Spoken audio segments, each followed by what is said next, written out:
ભાવનગર મહાનગરપાલિકા સફાઈ વિભાગ ચોપડે સ્વચ્છતા જાણે ચોપડામાં જ રહી ગઈ હોય તેવું લાગી રહ્યું છે।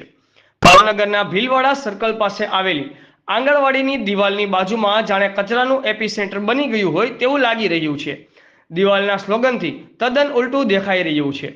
આંગણવાડીમાં 80 છોકરાઓ અભ્યાસ કરતા હોય જેના આરોગ્યની જાણે કોઈને પડી જ નથી તેવું લાગી રહ્યું છે।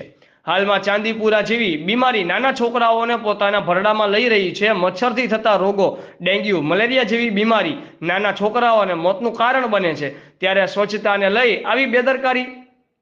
ભાવનગર મહાનગરપાલિકા સફાઈ વિભાગને શું આ દેખાતું નથી? શું આરોગ્ય વિભાગ ગાઢ નિંદ્રામાં છે? કાલે સવારે કોઈ અઘટિત ઘટના બનશે તો એનો જવાબદાર કોણ?